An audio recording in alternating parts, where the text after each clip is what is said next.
Khawti Khawtati, ahlan wa sahlan, marhaba bikoum ya jamaat al-khair, مساء الخير عليكم. Khawti Khawtati, j'espère que vous allez bien, j'espère que tout le monde se porte bien chez vous, j'espère que vous passez une agréable journée, une journée d'été agréable. C'est difficile de la formuler ainsi parce qu'en Algérie il fait très très chaud, il continue de faire chaud, les températures sont très élevées, c'est souvent étouffant et très difficile pour les personnes les plus fragiles. Bon, moi là où je suis à la verdure, il y a du vent, il y a des espaces verts. Bon, je n'ai pas à me plaindre, mais j'ai une pensée très profonde et une grande pensée, une grande solidaire et amicale et tendre pour tous mes compatriotes qui malheureusement subissent des températures extrêmement compliquées, extrêmement élevées. ربي يكون معاكم. اليوم يا جماعة, la chef de la diplomatie française, Madame Catherine Colonna, a répondu officiellement aux critiques du régime algérien. Pas des critiques, même disons à l'ingérence du régime algérien dans les affaires franco-françaises. Vous savez, il y a 4 pays qui ont critiqué la France ou qui ont essayé de récupérer ou d'instrumentaliser les événements qui se sont déroulés là au mois de juin dernier lors de la mort de l'assassinat du jeune Naël, 17 ans, par un policier français. Le policier en question, il a été, je le rappelle, emprisonné. C'était la veille de l'Aïd, le 27 juin 2023. L'Algérie, l'Iran, l'Azerbaïdjan, la Turquie, qui encore, j'ai oublié, 4 ou 5 pays qui ont ouvertement évoqué ce drame, le drame du jeune Naël. Ils ont critiqué la France, ils ont appelé, ils ont même demandé à ce que la France soit sanctionnée. Ils ont parlé du racisme au sein des forces de police en France. Et l'Algérie, entre autres, même si elle n'a pas critiqué ouvertement, elle a voulu récupérer cet événement malheureux qui a suscité le buzz dans le monde entier. Elle a voulu surfer sur ce buzz pour faire la leçon à la France en demandant, en affirmant dans un communiqué publié le 29 juin 2023 qu'elle suit avec beaucoup de préoccupation et d'attention les évolutions des émeutes en France. Je vous rappelle qu'il y a eu des 3 ou 4 jours d'émeutes avec des dizaines de bâtiments publics incendiés, plus de 1000 voitures brûlées, des bus, une cinquantaine de mairies qui ont été attaquées et incendiées. Un bilan très très lourd avec, on parle de plusieurs centaines d'arrestations, plus de 3000 arrestations en tout. Les bilans n'ont pas été encore officiellement bouclés par les autorités françaises. Peu importe les chiffres, peu importe l'ampleur des dégâts matériels, c'était un événement franco-français dans lequel l'Algérie s'est positionnée, l'État algérien, face auquel plutôt le régime algérien s'est positionné, et donc il a voulu donner la leçon à la France en appelant à la protection de ses ressortissants. Alors que Naël n'a jamais été algérien, il est né en France, il est d'origine algérienne, il n'a pas plus de passeport algérien, il n'a pas fait de passeport algérien et ne s'est jamais rendu en Algérie. Allah yarhamou d'ailleurs Naël, paix à son âme, ce jeune habitait Nanterre, une banlieue populaire, l'une des plus importantes banlieues de la région parisienne, d'ailleurs qui abrite une importante communauté algérienne. Ça c'est vrai. Mouch Khaled, la chef de la diplomatie française, aujourd'hui dans une interview qui parut hier dans les colonnes d'un quotidien allemand, le Frankfurter Allgemeine Zeitung, qui est un journal allemand, un quotidien allemand, prestigieux quotidien allemand, connu pour sa qualité, sa fiabilité et sa large diffusion à travers l'Allemagne. Lors de cette interview, c'était la première question qui a été posée par les journalistes allemands: comment vous réagissez-vous face aux critiques soulevées par certains pays comme l'Iran, l'Algérie, la Turquie, l'Azerbaïdjan, qui ont dénoncé la France ou qui ont dénoncé les violences policières ou racistes en France et qui ont critiqué ouvertement la France à cause de sa gestion de ces émeutes urbaines.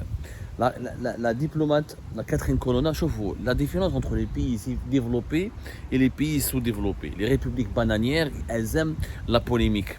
Elles aiment comment on appelle ça? Elles aiment les polémiques stériles.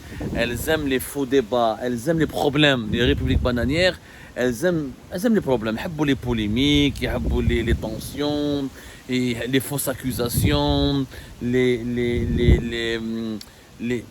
tout ce qui a trait à la polémique et tout ce qui a trait à l'hostilité envers l'autre. Et où Catherine Colonna, en une phrase, elle a démoli le régime algérien et les autres régimes autoritaires qui ont voulu critiquer la France. Comment elle a dit certains pays au bilan catastrophique en termes de droits de l'homme, en matière de droits de l'homme, ont essayé de faire la leçon à la France. Si leur population ne souffrait pas autant, cela prêterait au sourire. Ça nous fait rire, grosso modo, ça nous fait rire quand des pays autoritaires et des dictatures comme le régime algérien essayent de faire la leçon à la France alors qu'eux-mêmes, ils ont un bilan catastrophique en matière de droits de l'homme. Et leur population souffre énormément. Et cela prêterait à sourire, il vaut mieux rire qu'en pleurer. Une réponse claire, simple, en une phrase. Mais ni elle a voulu, provoquer le régime algérien, ni elle a voulu verser dans la provocation, ou là dans l'invective, ou là dans l'injure, ni elle n'a même pas cherché la polémique. En une phrase, la France, on n'est pas un pays parfait, c'est un pays perfectible, c'est un pays qui est critiquable, la France, énormément critiquable, mais c'est drôle que des pays qui ont des bilans catastrophiques en matière de droits de l'homme viennent faire la leçon à la France. Ça s'applique parfaitement au régime algérien. En une réponse simple, limpide, correcte et élégante, la chef de la diplomatie française, elle a rendu la monnaie à la pièce du régime algérien. عطات لهم الصرف قولوها بالجزائري يا عجبت ربي وش ربحنا في الحكايه هذه tout un communiqué. Quelques jours plus tard, 2-3 jours plus tard, il y avait un conseil des ministres où, comme par hasard, Abdelmajid Tebboune a programmé le dossier de la prise en charge des préoccupations de la diaspora algérienne et la prise en charge du bien-être et la sécurité de la diaspora algérienne, la communauté algérienne à l'étranger, notamment en France. C'est-à-dire que le régime algérien a voulu à tout prix provoquer la France, titiller la France et faire croire à la France que la France est un pays raciste et que les Algériens de France sont victimes des violences policières et des violences et des dérives racistes de certains policiers français et que les régimes algériens, donc la France, l'Algérie, met la pression, exerce la pression sur la France ou la demande à la France de protéger, de veiller sur la sécurité de sa communauté. C'est une instrumentalisation politique honteuse. Pourquoi? D'abord, quand tu n'es pas toi-même exemplaire, qui te donne des leçons de propreté aux autres. L'ex-chef de la police algérienne.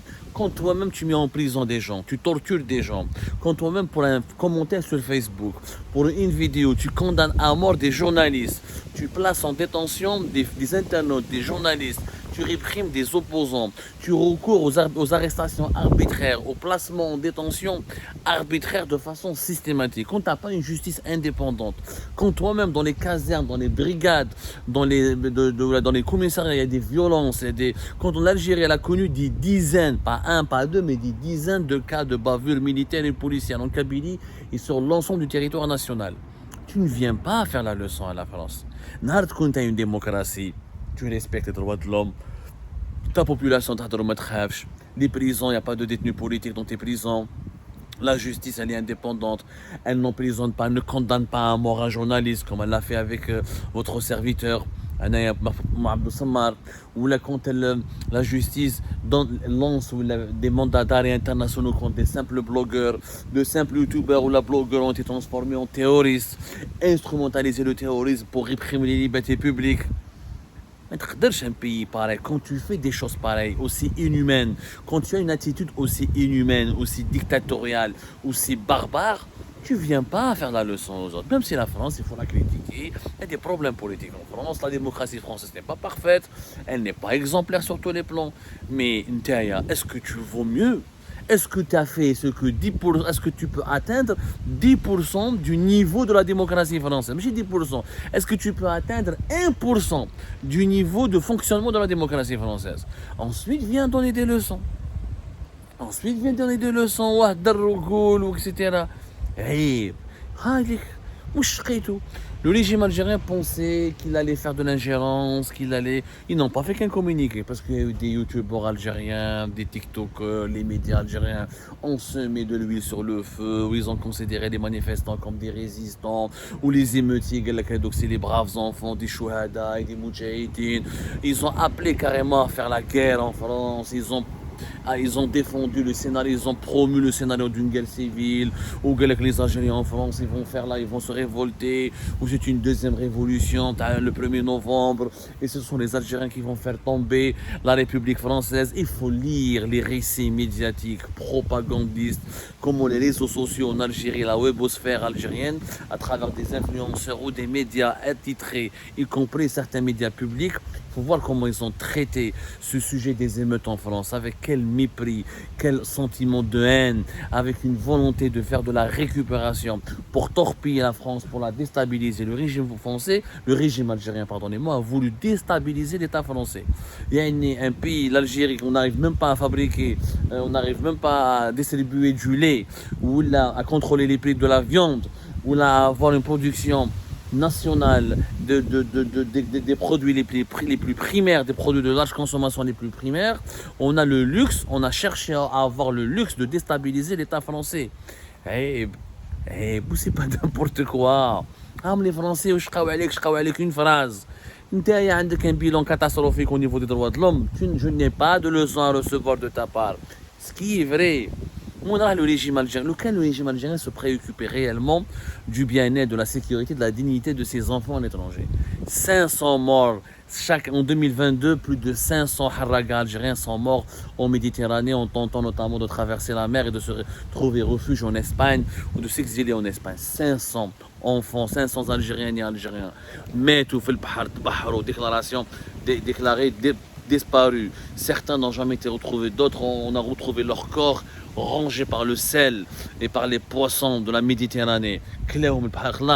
C'est des morts atroces. Un jour, le régime algérien a demandé à l'Espagne de les secourir, de bien les traiter, ou là de les sauver. Un jour, la marine algérienne s'est déplacée, ou là elle a envoyé des missions de secours, des humanitaires, ou là des missions, ou là des secouristes pour essayer de récupérer nos enfants qui meurent en pleine Méditerranée. Combien de sans-papiers algériens subissent le racisme, la discrimination, les violences? Combien d'Algériennes et d'Algériens sont tombés dans des traquenards, ils ont eu des problèmes avec des délinquants, ou avec des réseaux mafieux, ou là même ils ont été victimes d'injustice et de dérapage xénophobe dans les pays européens. Un jour, le régime algérien a bougé le petit doigt. Un jour, l'ambassade d'Algérie a payé l'avocat à quelqu'un. Un jour, elle est partie secourir des sans-papiers ou des pauvres Algériens ou des familles algériennes qui dorment dans les rues des grandes villes françaises. Je vous les mineurs non accompagnés, les mineurs algériens, je vous les rues de Toulouse, les rues de Lyon, de Bordeaux et de Paris ou de Lille, des enfants de 16-17 ans exploités par des réseaux mafieux de pickpocket, de prostitution. Qu'a fait l'ambassade d'Algérie, qu'a fait le ministère algérien des Affaires étrangères pour les secourir, pour les sauver? Donc vous n'êtes pas exemplaire. Quand on veut donner une leçon aux autres, on est fait au moins l'effort de paraître, de faire semblant d'être exemplaire, de paraître plus ou moins pas critiquable. Mais quand le régime algérien lui-même, il viole les droits de l'homme, il écrase les droits de l'homme, ou alors il a les droits de l'homme en France. Franchement, c'était une blague. Et ça n'a fait rire personne.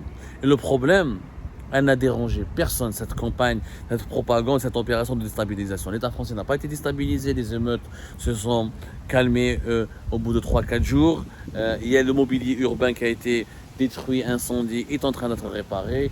Il n'y a pas eu beaucoup de morts, on parle de 2-3 morts depuis le début de ces violences urbaines. Certains de ces 2 ou 3 morts n'ont pas été encore attribués officiellement à ces violences urbaines, à ces violences à la répression de ces émeutes. Quoi qu'il en soit, imaginez le même scénario s'il a pu se produire en Algérie. Si les Algériens et les Algériens se révolteraient, comment ils seraient traités par les services de sécurité? Je pense qu'il n'y aurait pas eu le même traitement humain, ni le même bilan de dégâts matériels et de dégâts humains, parce que déjà, avec une contestation pacifique, avec un hirak pacifique, regardez comment les services de sécurité et l'État algérien et le régime algérien, parce que l'État est totalement innocent de cette histoire, comment le régime algérien a réprimé, a persécuté, a transformé la vie de simples militants pacifiques favorables à la démocratie et à l'État de droit en un cauchemar absolu.